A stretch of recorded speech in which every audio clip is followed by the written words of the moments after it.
Captain Jake Martinez floated near the large window of his ship, watching the stars drift by like tiny diamonds on black cloth.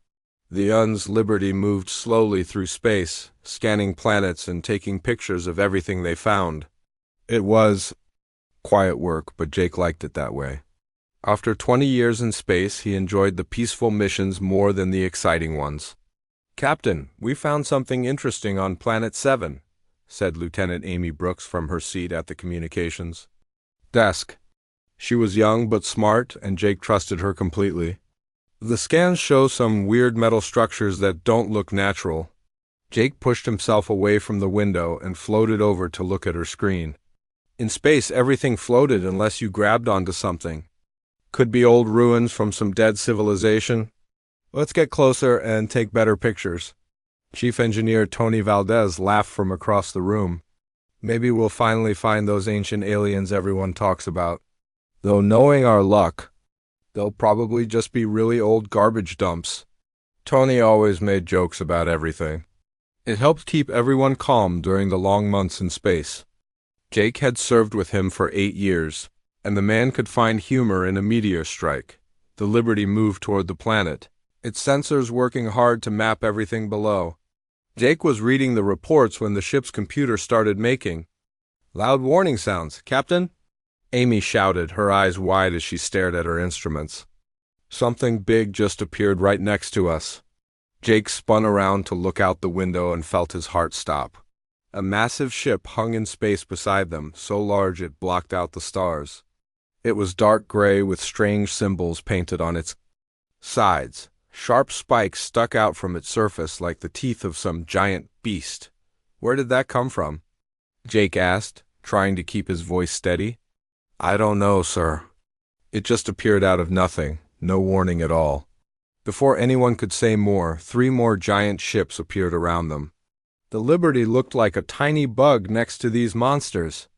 Each ship was easily 10 times larger than anything humans had ever built. Tony whistled softly.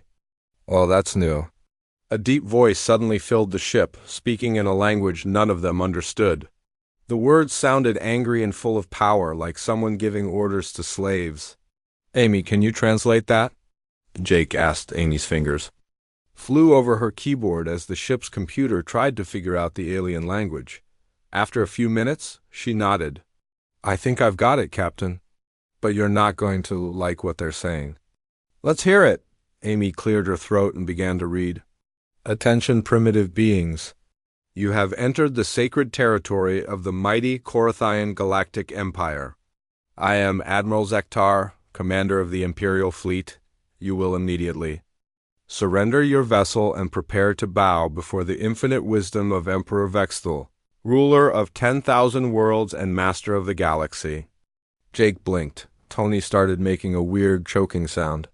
Amy looked like she was trying not to smile. "There's more," Amy continued. "Your pathetic species will submit to the glorious empire or face complete destruction.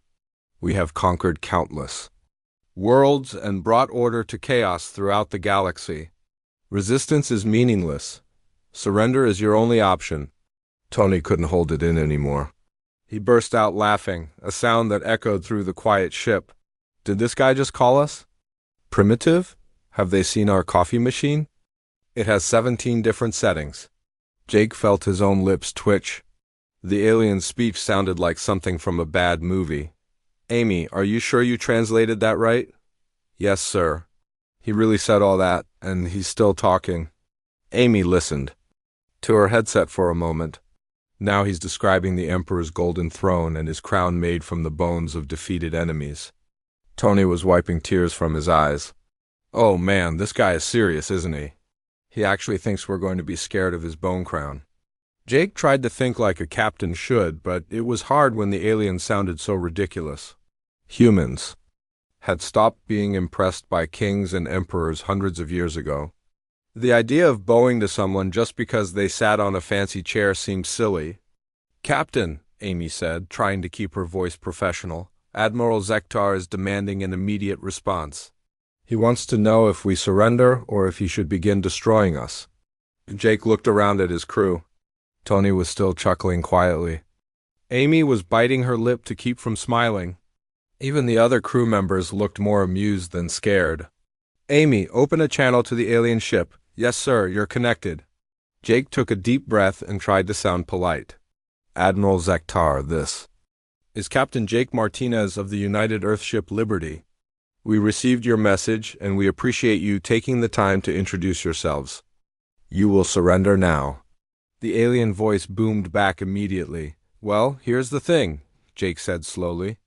We humans don't really do the whole bowing to emperors thing anymore. We kind of outgrew that phase a few centuries back. It's nothing personal, but we prefer to make our own decisions about who we follow. There was a long silence from the alien ship. Also, Tony called out, unable to help himself, did you really say your emperor wears a crown made of bones? Because that sounds really uncomfortable and probably unsanitary. Amy covered her mouth with her hand, her shoulders shaking with suppressed laughter. The alien admiral's voice came back, but now he sounded confused. You dare mock the sacred emperor? You laugh at the might of the Korathian Empire? We're not really laughing at you, Jake said, though that wasn't entirely true. It's just that threatening people with bone crowns and demanding they bow down is kind of old-fashioned where we come from. How about we just talk like normal people instead? Normal people? Admiral Zektar sounded like he had never heard those words before. We are the masters of the galaxy. We command the loyalty of thousands of species. Our empire spans from the core worlds to the outer rim. Tony couldn't resist. That's great, but do you guys have universal health care? Because that's usually the first thing civilized societies work out. This time Amy did laugh out loud, a bright sound that made even Jake smile. This is impossible, the Admiral said, his voice getting higher. No species has ever responded this way. You should be trembling in fear. You should be begging for mercy. Look, Jake said patiently, we appreciate the dramatic presentation, we really do. The big ships are impressive, and that whole speech about infinite wisdom was very well written. But humans just don't scare easily anymore. We've been through too much to get worried about someone with a fancy title. Your species will regret this insult, Admiral Zektar said, his voice shaking with anger. The Emperor will hear of this mockery. He will send fleets to crush your pathetic world. Okay, Jake said simply. But maybe warn him about the healthcare thing first. Tony's got a point about that. The alien ships suddenly vanished, disappearing as quickly as they had appeared. The Liberty was alone again among the stars. Well, Tony said after a moment, that was weird. Amy was still giggling. Did we really just make fun of a galactic empire? Jake looked out at the empty space where the massive ships had been. I think we just told the universe's biggest bullies that we're not impressed by their act. Think they'll be back? Tony asked. Jake smiled. Oh, they'll be back. And they're probably going to be really angry. Should we be worried? Amy asked. Jake thought about it for a moment, then shook his head. Nah, anyone who thinks bone crowns are scary probably hasn't figured out how to deal with humans yet. The Liberty continued on its peaceful mission, its crew completely unaware that they had just started something that would change the entire galaxy. Admiral Zektar stood in the command center of his flagship, still trying to understand what had happened. In 300 years of service to the Korathian Empire, he had never met a species that laughed at their demands. Every other race had either surrendered immediately or tried to fight and failed quickly. Send word to the Imperial Palace, he told his communications officer. Tell the Emperor that we have encountered a strange species called humans. They show no proper respect for Imperial authority. The message traveled across the galaxy through the Empire's network of communication stations. Within hours it reached the Golden Palace on Korathia Prime, where Emperor Vexthal sat on his famous bone throne. The Emperor was not pleased. They laughed? He roared, his voice echoing through the massive throne room. A primitive species from the edge of nowhere dared to mock the sacred empire? War Commander Drakmor, the Emperor's most trusted general, knelt before the throne. Yes, my lord. According to Admiral Zektar, they showed no fear at all. They even made jokes about your magnificent crown. Emperor Vexthul's face turned purple. With rage, for 1,000 years his empire had grown by making other species fear them. The sight of their massive ships and the sound of their powerful threats had been enough to conquer world after world. No one had ever laughed before. "Gather the Third Imperial Fleet," the Emperor commanded. "Send them to this Earth planet. Make an example of these humans that the entire galaxy will remember. Show them what happens when someone insults the Empire." "War Commander." Drakmar bowed his head. "It will be done, my lord." "How many ships should I send?" "All of them," the Emperor said coldly. "Every ship in the Third Fleet. I want their skies black with our vessels. I want their leaders to weep when they see our power." Meanwhile, far across the galaxy on Earth, Captain Jake Martinez was filing his report about the strange encounter. He sat in his small office aboard the Liberty, trying to explain what had happened in a way that wouldn't sound crazy. "First contact with alien species went unusually well," he typed. "No shots fired." Aliens seemed confused by standard human diplomatic responses. They appeared to expect immediate surrender, which we politely declined. "Species shows advanced technology, but poor understanding of basic negotiation." The report made its way through military channels until it reached the United Earth Defense Council on Earth. President Lisa Wong read it 3 times before calling an emergency meeting. "Are you telling me," she said to the room full of advisors, "that our first contact with aliens was them demanding we surrender, and our people just said no thanks?" General Pete Rodriguez, head of Earth's military forces, nodded. According to Captain Martinez, the aliens seemed completely shocked by the response. They expected immediate submission.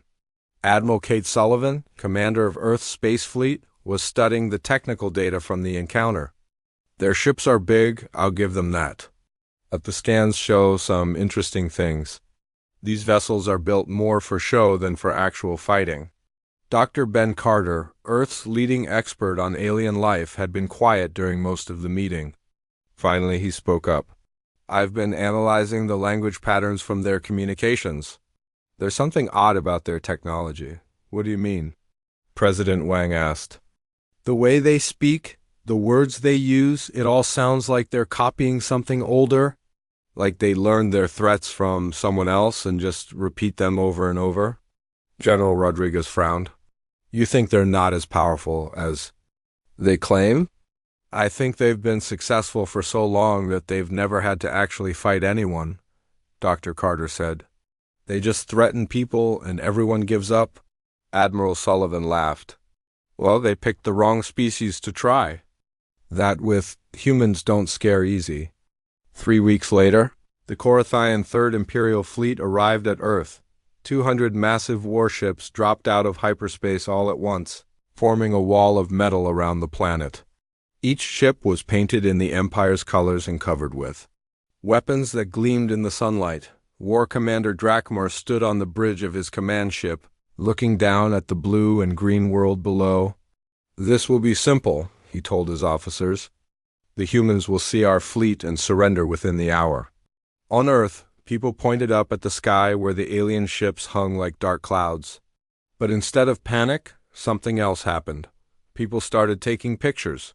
Within minutes, images of the alien fleet were spreading across the internet faster than the aliens could have imagined. Helen Davis, Earth's most respected news reporter, stood in front of cameras in New York City. Behind her, the alien ships cast shadows on the buildings. This is Helen Davis reporting on what can only be described as the most dramatic arrival in human history. The alien fleet currently surrounding Earth appears to be the same species that made contact with the UN's Liberty 3 weeks ago. She paused and looked up at the ships. "I have to say, they certainly know how to make an entrance." The aliens began broadcasting their demands to every communication device on Earth. War Commander Drakmar's voice boomed from televisions, radios, and phones around the world. "People of Earth, you have insulted the mighty Korathian Empire. Your species showed disrespect to Emperor Vexthul, master of 10,000 worlds. You will now surrender completely or face total destruction." Instead of fear, the response was immediate and unexpected. Social media exploded with comments and jokes. Someone had already made a remix of the alien speech with music from a popular dance song. Another person created a video showing the alien ships with cartoon faces drawn on them. "Dude, sounds like my old boss," one person posted online. "All talk, no action." "Anyone else notice they keep saying the same things over and over?" Another wrote. "Do they have just one speech they memorize?" Within hours, memes about the alien invasion were trending worldwide. People shared pictures of the bone crown with silly captions.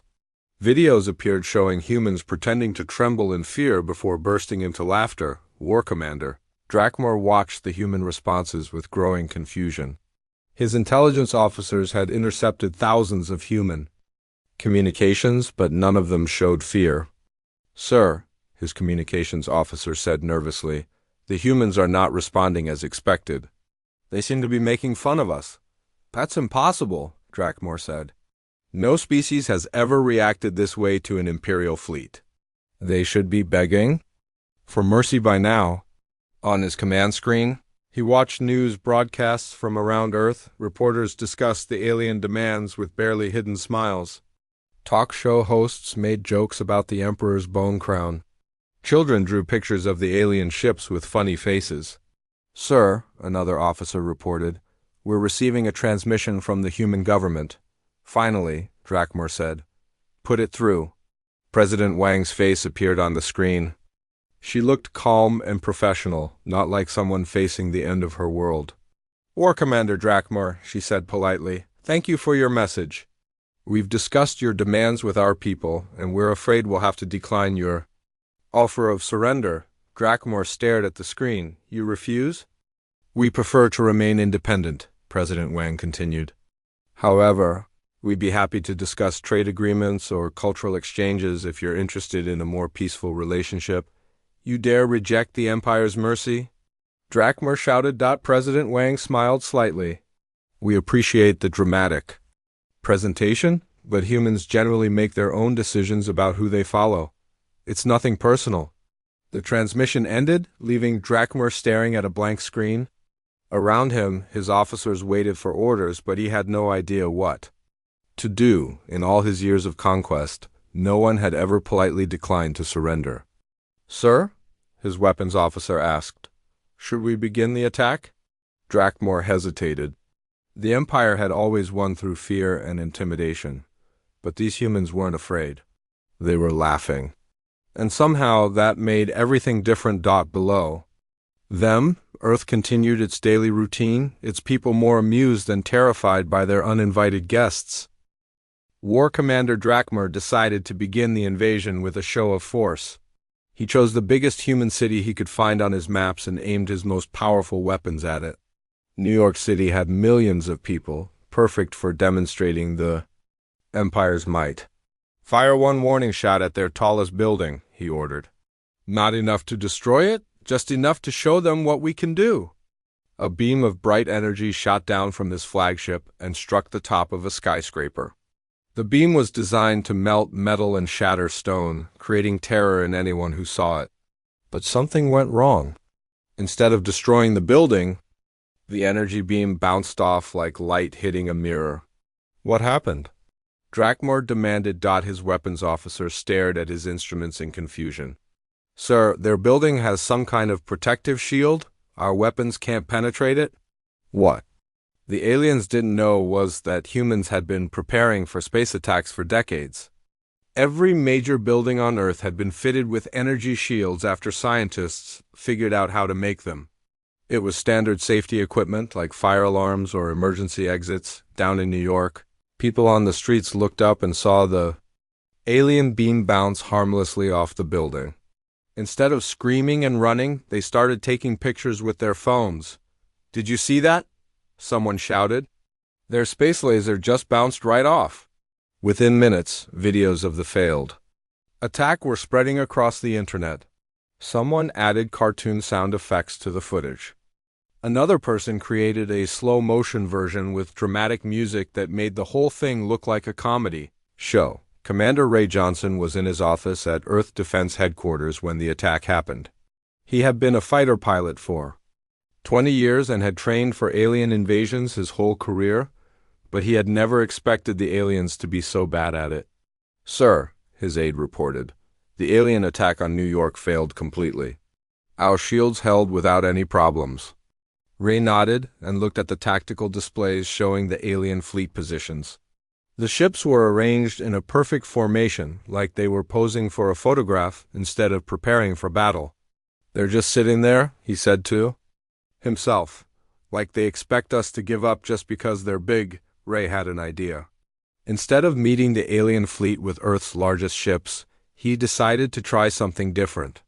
He called Captain Nina Thompson, one of Earth's best pilots. "Nina, I need you to take a small squadron and go poke those alien ships. Don't try to destroy them, just fly around them and see how they react." Nina grinned. She loved flying, and she loved challenges even more. "How small a squadron, sir?" "Just 5 ships, the fastest ones we have." An hour later, Nina and her 4 wingmen launched from Earth in small fighter ships that looked like toys compared to the massive alien vessels. The human ships were fast and agile, designed for quick strikes and rapid escapes. The Korathian fleet detected the approaching human ships immediately. Drakmar watched his screens as 5 tiny dots moved toward his 200 massive warships. "Are they surrendering?" he asked hopefully. "No, sir," his sensor officer replied. "They appear to be attacking us." 5 ships against 200? That's impossible. They must be coming to surrender." But the human ships didn't slow down or broadcast any surrender messages. Instead, they split up and began flying in patterns. That made no sense to the alien computers. Nina's ship swooped under the belly of the alien flagship, so close she could see the metal plates on its hull. She fired a few shots at what looked like sensor equipment, then spun away before the aliens could react. "This is Falcon Leader," she reported to her squadron. "These things are slower than flying bricks. I don't think they're designed for actual fighting." Her wingmen were having similar experiences. The alien ships were huge and impressive, but they turned like massive cargo freighters. Their weapons were powerful, but too slow to track small, fast targets. Lieutenant Commander Chris Bailey, flying Falcon 3, discovered something even more interesting. "Leader, I think their tactical computer is having a breakdown. I keep doing loops around their ships, and their weapons keep trying to follow me in circles." Nina laughed over the radio. "Let's see what happens if we all do something really crazy at once." The 5 human ships suddenly began flying in a formation that Chris had learned from playing video games as a kid. It was a pattern that looked random but was actually carefully designed to confuse targeting systems. The alien fleet's computers tried to track all 5 ships at once and promptly crashed. Weapons that had been following the human fighters suddenly stopped moving. Some began spinning in circles. Others started firing randomly into empty space. "Sir," the weapons officer reported to Drakmar, his voice shaking, "our targeting systems are malfunctioning. The human flight patterns are causing errors in our combat computers." Drakmar stared at his screens in disbelief. His mighty fleet was being embarrassed by 5 tiny ships using tactics that made no logical sense. Meanwhile, back on Earth, Dr. Sophie Miller was working in her laboratory when she made an accidental discovery. She was listening to classical music while studying recordings of the alien communications when she noticed something strange. The music was causing interference with the alien signals. Every time the violins reached a high note, the alien transmissions became fuzzy and unclear. She tried different types of music and found that human songs seemed to disrupt alien equipment in unexpected ways. "That's impossible," she said to herself. Then she had an idea. Dr. Miller called Admiral Kate Sullivan at Earth Defense Command. "Admiral, I think I found a weakness in their technology." "Human music seems to interfere with their systems? Music?" Admiral Sullivan sounded confused. "How is that possible?" "I'm not sure yet, but every time I play certain frequencies, their communications get scrambled. Maybe their technology wasn't designed to handle the kind of sounds humans make." Admiral Sullivan thought about this for a moment. "Can you make it stronger?" Give me a few hours and access to a really good sound system. While Dr. Miller worked on her musical weapon, the space battle continued. Nina and her squadron had been joined by more human fighters, and the aliens were becoming increasingly frustrated. The human pilots used tactics that no military academy in the galaxy had ever taught. They flew in patterns inspired by everything from ancient Earth dogfights to modern dance moves. One pilot named Lieutenant Bobby Chun actually spelled out rude words with his flight path, just to see if the aliens would notice. The Korathian fleet, designed to fight other large ships in organized battles, had no idea how to deal with small, fast opponents who refused to follow any logical strategy. "Sir," Drakmor's tactical officer reported, "the humans have now launched over 50 small fighters. Our weapons can't track them effectively, and their attack patterns make no sense." "What do you mean they make no sense?" Drakmor demanded. "They appear to be flying in formations based on their entertainment media, sir. One squadron is using a pattern from something called Top Gun, while another is copying movements from a thing called Star Wars." Drakmor felt a headache building behind his eyes. In all his years of conquest, he had never encountered an enemy that based their military tactics on movies. The situation got worse when Dr. Miller finished her work. She had connected Earth's most powerful radio transmitters to create a planet-wide sound system. At exactly noon, Earth time, every speaker on the planet began broadcasting the same thing. It is a symphony orchestra playing a piece of music that had been specially designed to include every frequency that seemed to disrupt alien technology. The music was beautiful to human ears, but to Korathian equipment, it was like digital poison. Across the alien fleet, computers began shutting down, weapon systems froze, communication arrays went silent. Even the lights on some ships flickered and went out. Drakmor's flagship was shaking as its systems failed one by one. "What is happening?" he shouted over the noise of alarms and sparking electronics. "The humans are broadcasting some kind of sonic weapon, sir," his communications officer reported, his voice barely audible over the static. "It's overloading our systems? A sonic weapon? They're attacking us with music?" "Yes, sir, and it's working." As the alien fleet struggled with their failing technology, the human fighters pressed their advantage. They swooped through the disabled ships, taking pictures and videos that would later become legendary internet memes. Nina Thompson flew her fighter right past Drakmor's command bridge, close enough that he could see her waving at him through the window. She was smiling. The news of Earth's successful resistance spread across the galaxy faster than anyone expected. The Korathian Empire had controlled information for thousands of years, but they had never dealt with anything like human social media and communication. Networks. Videos of alien ships being disabled by music reached the farthest corners of the galaxy within days.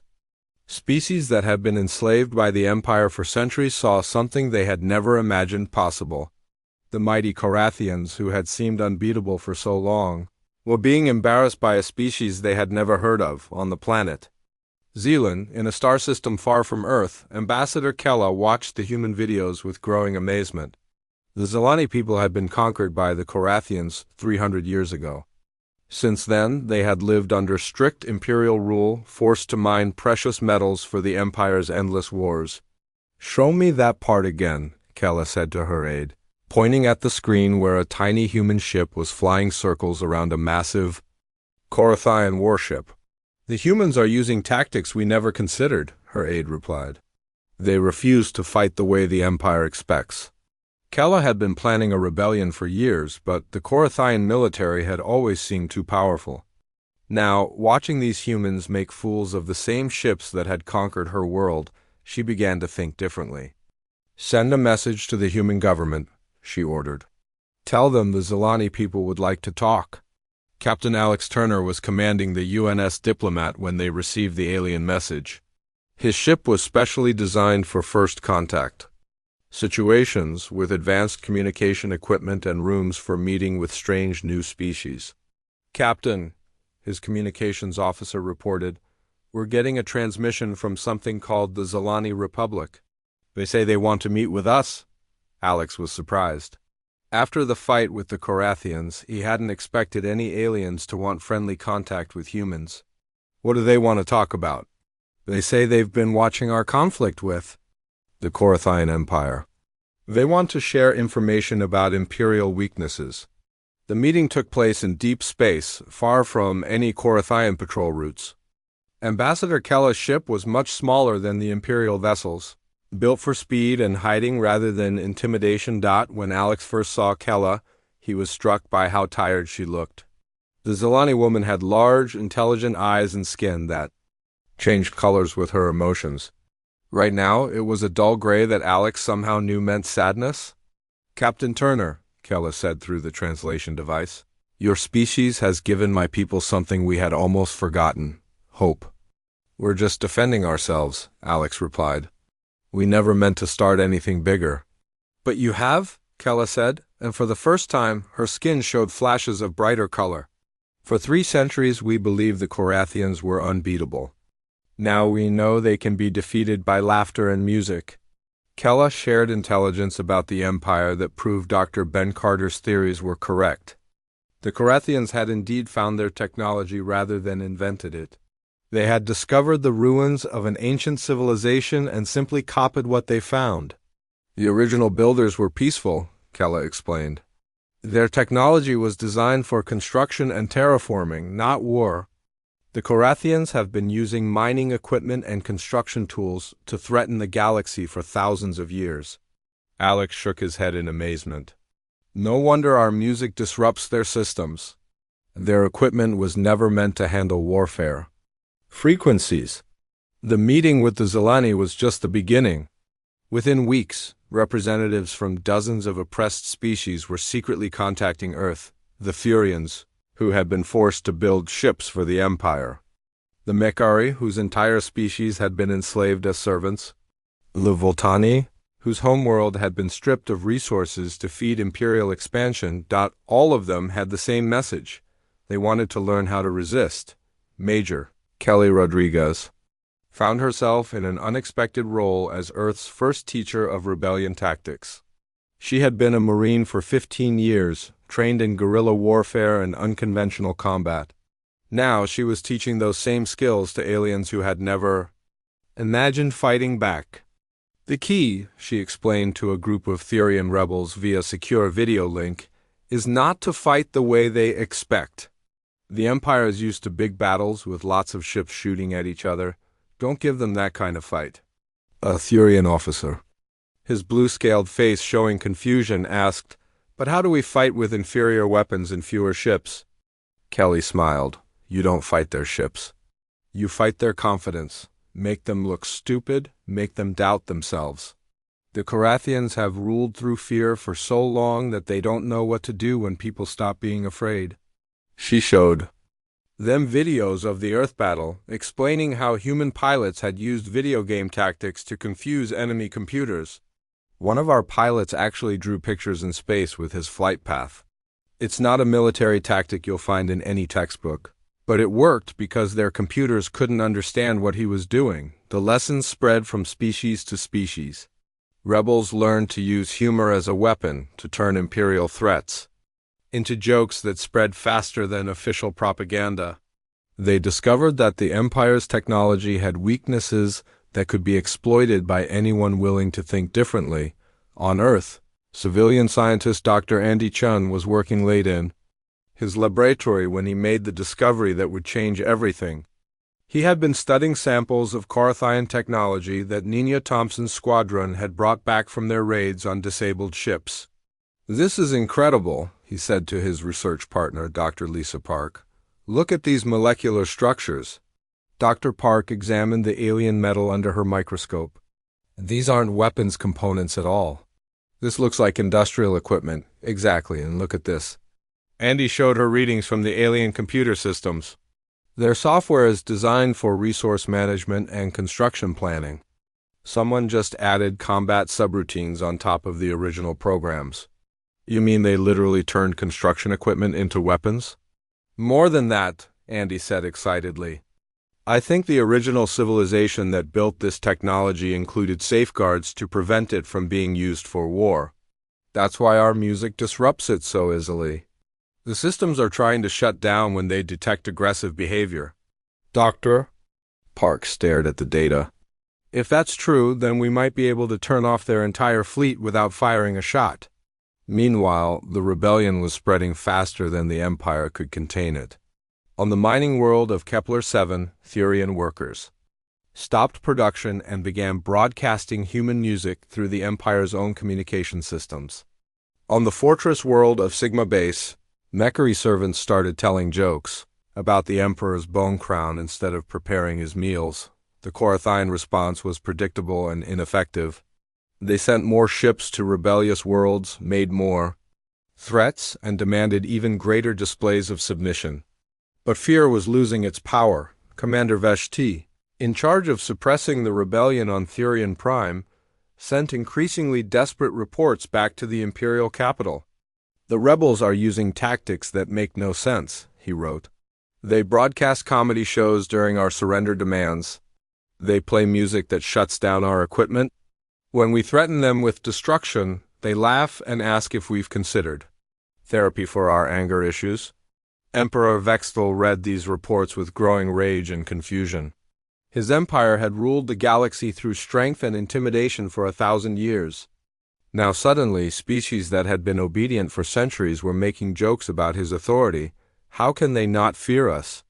He demanded of his advisors. We have the largest ships, the most powerful weapons, the greatest army in galactic history.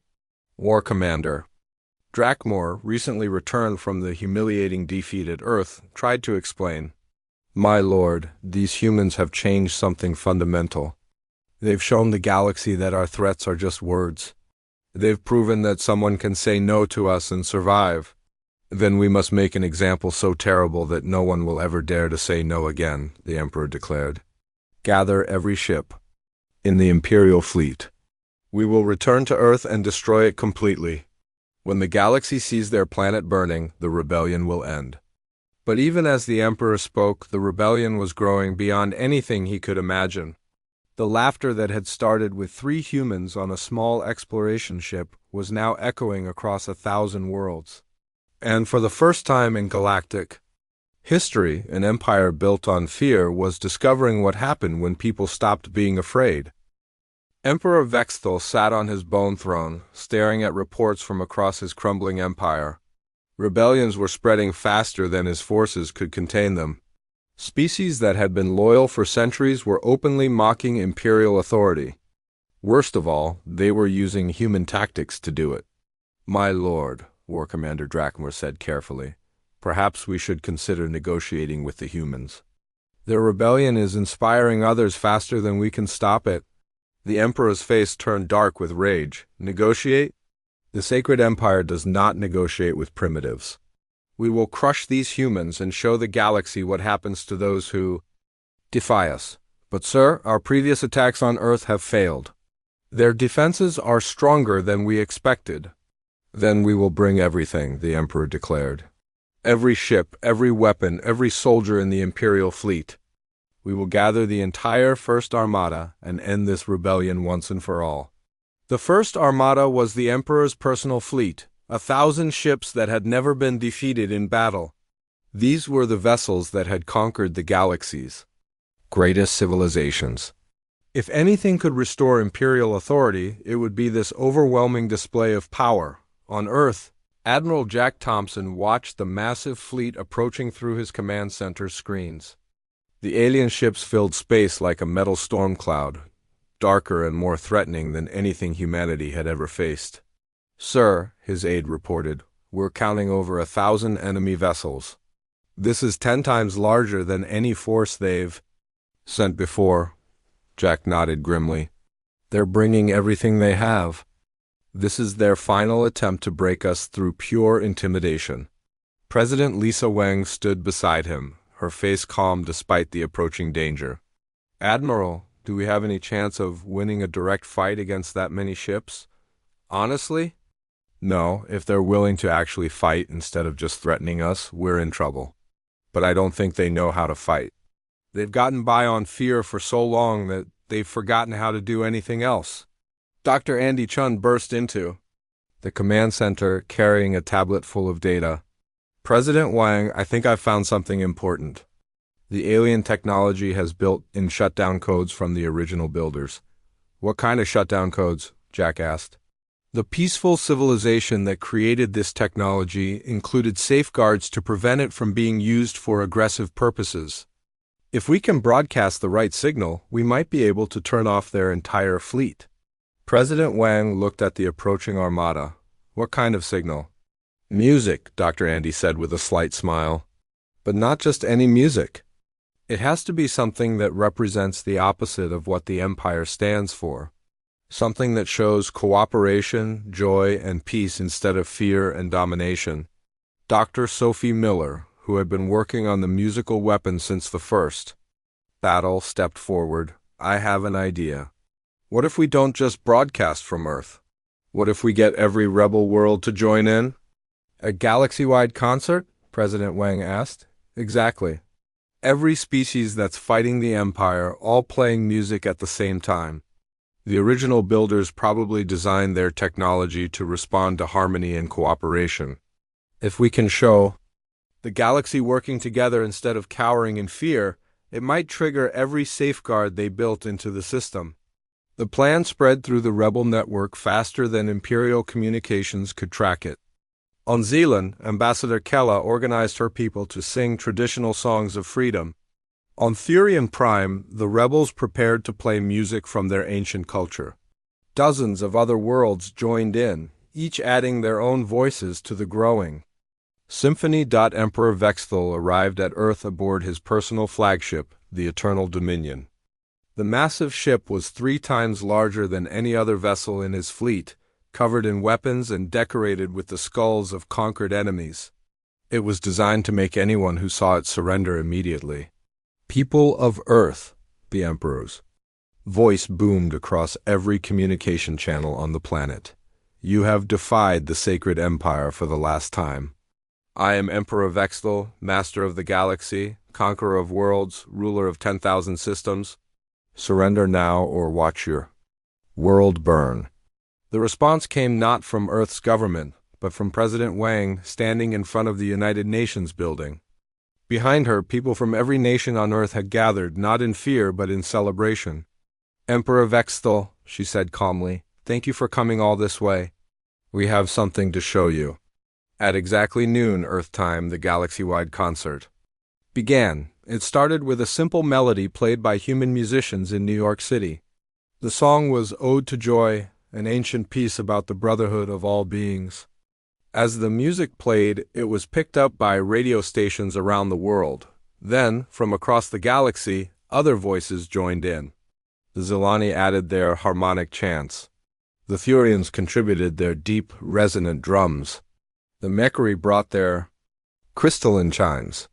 Species after species added their own musical traditions to the growing song. The effect on the Korathian fleet was immediate and devastating. Ships that had been preparing to attack suddenly went dark as their systems shut down. Weapons that had been charging for battle simply stopped working. The technological marvels that had conquered the galaxy began turning themselves off, responding to programming that was thousands of years old. What is happening? Emperor Vexthal screamed as his flagship systems failed around him. Why are our weapons not working? War Commander Drakmer stared at his instruments in amazement. Sir, every ship in the fleet is shutting down. It's like the technology is refusing to fight. That's impossible.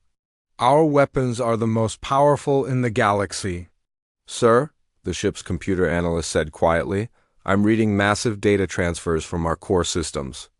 It appears the technology is returning to its original programming. Across the galaxy, the same thing was happening to every piece of Korathian technology. The ancient safeguards built by the peaceful civilization were finally activating. Triggered by the sound of species working together instead of cowering in fear, Captain Jake Martinez, who had started this whole conflict with his casual refusal to be intimidated, flew his ship up to the Emperor's disabled flagship, the Liberty. It looked tiny next to the massive warship, but now size didn't matter. Emperor Vexthal, Jake said over the radio, your ship seems to be having some technical difficulties. Do you need assistance? The Emperor, trapped on a ship that no longer obeyed his commands, could only stare as small human vessels approached. His fleet, but these ships weren't coming to attack. They were coming to help. "This is Captain Nina Thompson of Earth Defense," came another voice. "We're prepared to provide life support and transportation to any Korathian crews who need it. No one has to get hurt here." It was the final humiliation. The mighty Korathian Empire, conqueror of worlds, was being offered humanitarian aid by the species they had come to destroy. Emperor Vexthal was brought aboard the Liberty, not as a prisoner but as a refugee. For the first time in his life, he was face to face with the humans who had destroyed his empire without firing a shot. "I don't understand," he said to Captain Jake. "We had the largest fleet, the most powerful weapons. How did you defeat us?" Jake looked at the former emperor with something like pity. "We didn't defeat you. You defeated yourself. You built an empire on fear, but fear only works as long as people believe in it. Once we stopped being afraid of you, your whole system fell apart." "But we conquered thousands of worlds," Vexthal protested. "You conquered people who were alone and scared. But when you threaten everyone at once, they stop being alone. They start working together. And when people work together, they're stronger than any empire." The Korathian Empire officially ended not with a great battle or a peace treaty, but with a simple announcement. The galaxy species formed a new confederation based on cooperation instead of domination. The former emperor was offered a job as a historian, helping to study the peaceful civilization, whose technology had made his empire possible. The rebels who had fought against imperial rule became the founders of the new galactic government. Ambassador Kella became the first elected president of the Galactic Confederation. Major Kelly Rodriguez established the first intergalactic military academy, teaching defensive tactics to species who had never been allowed to protect themselves. Dr. Andy Chun and Dr. Sophie Miller continued their research into the ancient technology, learning to use it for its original purpose, building and healing instead of conquering and destroying, and on Earth, life returned to normal. The planet that had accidentally started a galactic revolution went back to exploring space, making new friends and occasionally laughing at the absurdity of the universe. Captain Jake Martinez, promoted to admiral, often told the story of first contact to new recruits. "The most important thing to remember," he would say, "is that bullies are only scary until you realize they're just people who never learned how to ask nicely for what they want." The galaxy had learned that lesson well, and somehow everyone was happier for it.